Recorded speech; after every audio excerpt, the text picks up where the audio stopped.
बिस्मिल्लाहिर्रहमानिर्रहीम। उसकी आंखों में अजीब सी मायूसी नज़र आ रही थी। मालूम करने पर पता चला वो एक मज़दूर है और महीने में 12 से 14 हज़ार कमाता है। रमज़ान की वजह से मज़दूरी की खपत कम हो जाती है, जिसकी वजह से ये 10 हज़ार तक कमा लेता है, क्योंकि रोज़ा रख कर रोज़ाना काम नहीं कर सकता। और इस बार तो कोरोना वायरस की वजह से 5 हज़ार भी नहीं कमा सका। वो कहता है महल्ले पड़ोस के लोग बहुत अमीर हैं, रोज़ किसी न किसी को बुलाकर अफ्तार पार्टियां करते हैं, बड़े बड़े लोगों को मदऊ किया जाता है, मगर हम गरीबों की इतनी किस्मत कहाँ के हमें कोई अफ्तारी पर बुलाए, क्योंकि कल तो अमीर ही अमीर के काम आएगा। कहीं फंस गया तो अलग वास्ता बचा लेगा। शाम घर जाता हूँ तो बच्चों की आंखों में एक अजीब सा इंतज़ार होता है। वो इंतज़ार मेरे हाथ में शॉपर का होता है, क्योंकि वो शिकायत करते हैं फलाने अंकल तो आज इतना कुछ लाए, मगर आप कुछ नहीं लाते। उनके इस सवाल पर न तो जी सकता हूँ और न मर सकता हूँ।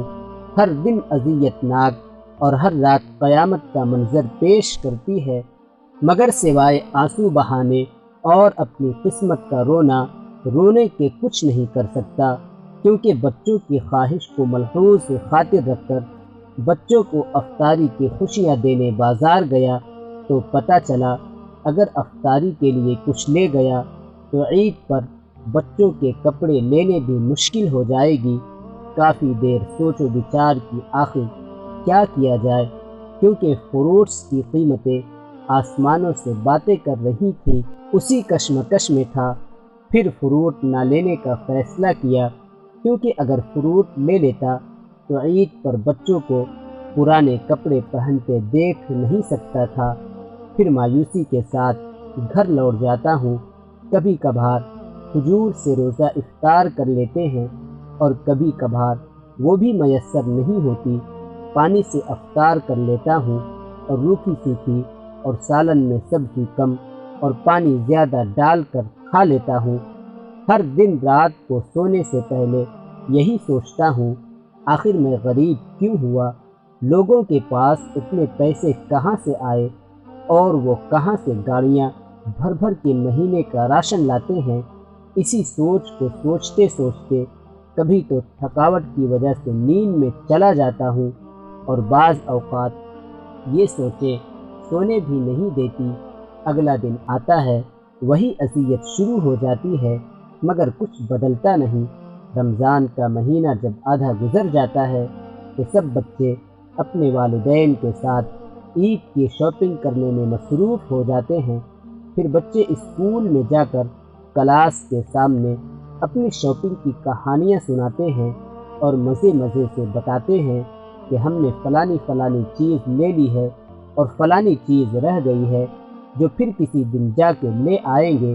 वो तो बच्चे हैं, इनको क्या पता उनकी क्लास में ऐसे बच्चे हैं जो 2 वक्त का खाना बड़ी मुश्किल से खाते हैं।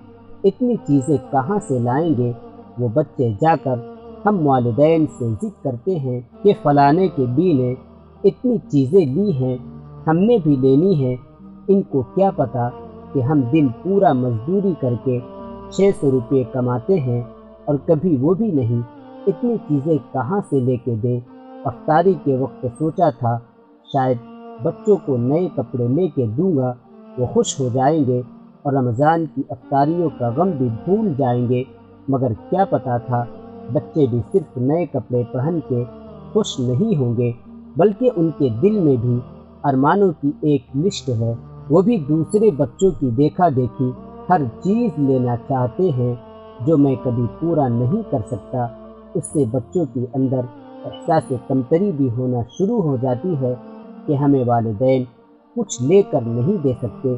अब साहब आप ही बता दें, मायूसी ना हो तो क्या हो? कैसे खुश रहें हम जैसे गरीब लोग? आखिर हम कहाँ से पैसे लाएं? कहाँ से अपने बच्चों को दुनिया की सारी खुशियाँ ला के दें? हम भी दर्द दिल रखते हैं, हम भी चाहते हैं कि हमारे बच्चे अच्छा पहने, अच्छा खाएं, مگر پھر قسمت کا رونا، یہ تو غریب کی فریاد تھی۔ معاشرے اور والدین کو اس بات پر توجہ دینی چاہیے کہ اپنی اولاد کو یہ بات سمجھائیں کہ آپ کی کلاس میں ایسے بچے ہیں جو آپ کی طرح سب چیزیں نہیں لے سکتے، ان کے سامنے اپنی چیزوں کا نہ بتائیں۔ حدیث پاک بھی ہے کہ دے کر کھائیں گے، اگر دے نہیں سکتے چھپا کے کھائیں تاکہ غریب کو پتہ تک نہ چل سکے۔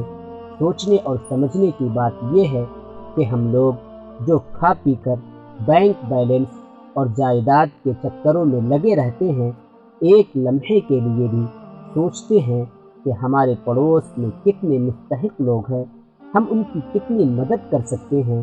مگر نہیں، اتنا سوچنے کا تو وقت ہی نہیں۔ خود کھایا پیا، مزے کیے اور سو گئے، لیکن بیچارہ غریب نہ تو کسی کے سامنے ہاتھ پھیلا سکتا ہے اور نہ اپنی خواہشات کو تکمیل تک پہنچا سکتا ہے۔ میری معزز حضرات سے التماس ہے کہ اپنے ارد گرد پڑوسیوں پر ضرور توجہ دیں، ان کے بچوں کو اپنے بچے سمجھیں اور یقین کریں آپ کی چھوٹی سی کاوش ان کے لیے کتنی خوشیاں لا سکتی ہے۔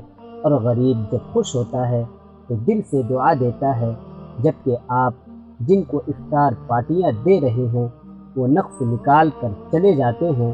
اگر ہر صاحب استطاعت بندہ اپنے مال کو پاک کرے اور زکوٰۃ دینے والا بن جائے تو غریب کو بھی عید اور رمضان کی خوشیاں نصیب ہوں۔